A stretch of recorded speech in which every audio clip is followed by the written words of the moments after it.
大家好，首先我要介绍，我叫阿文，我是6年级，这水蛇，我的最好是今年11岁，谢谢大家已经给我机会。今天我要说一些关于 COVID-19。COVID-19 是什么？介绍关于ini COVID-19 的发展描述由于 COVID-19 对环境的影响5个好的健康。首先，我们先一起祷告。Bapa dan Putra dan Roh Kudus, amin. Tuhan, terima kasih atas kesehatan yang telah Kau berikan kepada kami. Hari ini kami akan melakukan tugas proyek tahun kelas 6. Semoga proyek ini dapat dibimbing oleh Roh Kudus agar kami dapat mengerjakannya dengan baik dan bertanggung jawab. Tuhan, doa ini kami sampaikan melalui Putramu yang berkuasa kini sepanjang segala abad, amin. Dan kepada Bapa dan Putra dan Roh Kudus, seperti semula sekarang selalu dan sepanjang segala abad, amin. Dan Bapa dan Putra dan Roh Kudus, amin. COVID-19 adalah virus yang bermula dari kota Wuhan, Cina dan menyerang sistem pernapasan. Gejala awal dari virus corona seperti sesak napas atau demam, napas pendek atau sesak napas biasanya bukanlah gejala awal COVID-19, tapi itu adalah hal yang buruk. Itu untuk segera bertindak, kata pakar ahli. Demam adalah salah satu gejala awal COVID-19. Itu bisa terjadi diselingi oleh pilek atau batuk kering. Ciri-ciri seperti batuk kering atau pilek atau sakit di sekujur tubuh atau pusing secara mendadak. Nah, yang kedua adalah cara penyebaran. Cara penyebarannya adalah aerosol. Aerosol dapat dibuat oleh orang yang telah terinfeksi COVID-19 lewat batuk atau berbicara atau bersin. Nah, jika orang lain menghirup partikel kecil yang disebut aerosol, maka orang itu akan terkena infeksi COVID-19. Yang kedua adalah transmisi udara. Transmisi udara adalah penularan virus lewat udara, dan itu dapat COVID-19 di transmisi udara. Penelitian menunjukkan bahwa virus dapat bertahan hidup di udara selama 3 jam. Jadi jika ada orang yang tidak terinfeksi lalu tidak sengaja menghirup virus dan udara tersebut, maka dia akan terkena COVID-19. Yang ketiga adalah cara mencegah. Mencuci tangan adalah cara yang paling mudah dan yang paling efektif untuk mencegah virus COVID-19. Cara untuk mencuci tangan adalah kita harus membersihkan sela-sela jari, lalu membersihkan kuku, lalu punggung tangan, lalu pergelangan tangan. Nah, setelah mencuci tangan, kita harus mengeringkannya dengan handuk bersih atau mesin pengering tangan. Yang kedua adalah memakai masker. Memakai masker dapat mencegah penyebaran COVID-19 lewat transmisi udara. Yang ketiga adalah social distancing. Social distancing dapat mencegah penyebaran COVID-19 di aerosol. Dari data tersebut dapat dilihat bahwa pada tanggal 1 Mei sampai tanggal 7 Mei terjadi kenaikan positif dan kematiannya juga selalu meningkat. Yang terserang virus corona. Sesuai statistik Jumat tanggal 1 Mei 2021 yang meninggal ada 16 orang dan yang positif COVID-19 ada 45 orang. Pada tanggal 2 Mei 2021 yang meninggal ada 16 dan yang positif ada 128. Pada tanggal 3 Mei 2021 yang meninggal ada 18 dan yang positif COVID-19 ada 210. Pada tanggal 4 Mei 2021 yang meninggal ada 7 dan yang positif COVID-19 ada 555. Pada tanggal 5 Mei 2021 yang meninggal ada 15 dan yang positif COVID-19 ada 199. Pada tanggal 6 Mei 2021 yang meninggal ada 20 dan yang positif COVID-19 ada 107.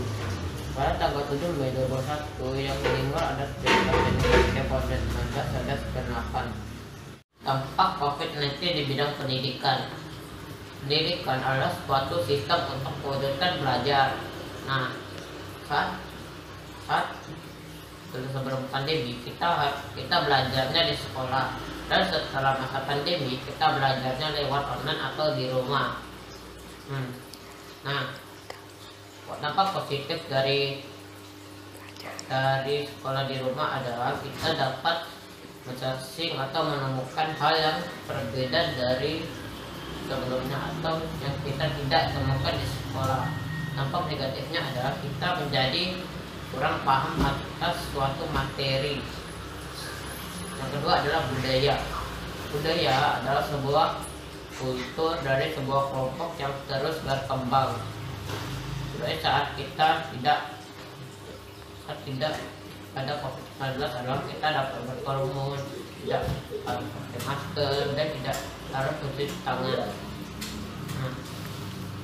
Dampak positif dari adanya COVID-19 adalah kita menjadi lebih was-was tentang kesehatan dan kita juga menjaga tubuh kita agar kita memakan makanan yang sehat. Nah, dampak negatifnya adalah kita harus memakai masker dan harus menaati semua protokol kesehatan. Yang ketiga adalah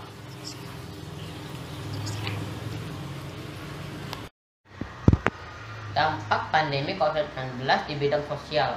Sosial adalah suatu hal yang terjadi karena suatu hal. Nah, dampak positif saat adanya pandemi COVID-19 adalah kita menjadi lebih harmonis dengan keluarga karena kita hanya ada di rumah dan kita dapat berinteraksi dengan keluarga secara kekeluargaan. Nah, yang kedua adalah kita mungkin lebih religius. Dampak negatif adanya pandemi COVID-19 di bidang sosial adalah kita tidak bisa bertemu dengan kerabat kita atau teman kita secara langsung dan kita hanya dapat video call atau melalui media online. Ekonomi adalah kebutuhan SDA antara individu, masyarakat ataupun negara.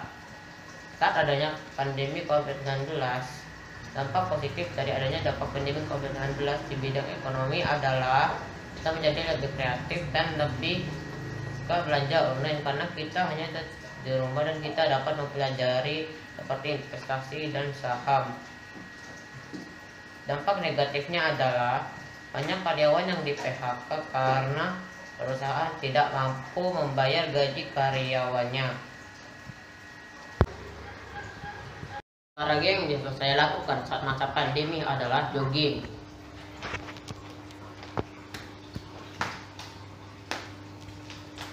Mengapa saya memilih jogging? Karena menurut saya jogging adalah olahraga yang mudah dan murah dan bisa dilakukan di mana saja dan tidak perlu bantuan orang lain.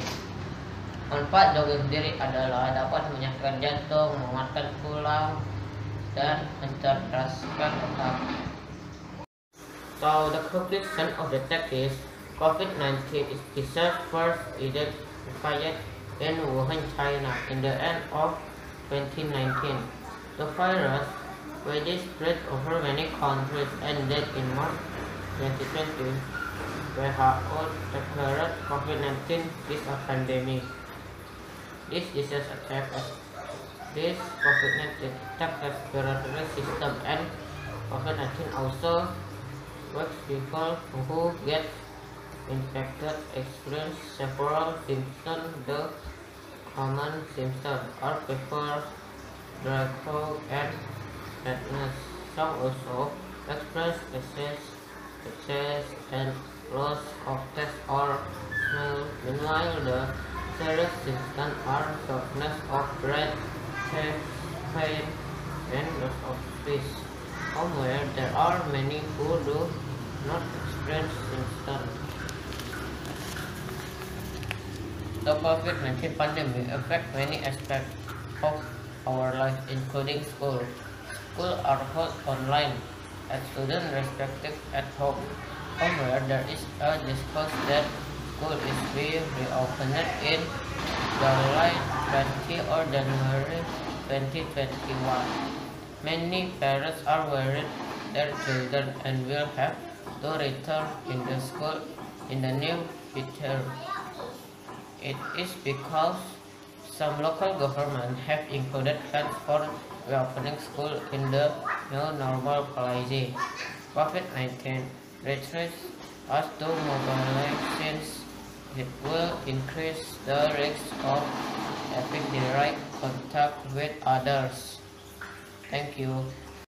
Bapa dan Putra dan Roh Kudus, amin. Tuhan, terima kasih atas bimbingan-Mu yang telah membimbing kami dari awal sampai akhir proyek. Semoga setelah proyek ini selesai kami dapat menjadi pribadi yang lebih baik dan bertanggung jawab. Semoga apa yang orang tua dan guru kami berikan dapat kami laksanakan dengan baik. Semoga tugas ini dapat memuliakan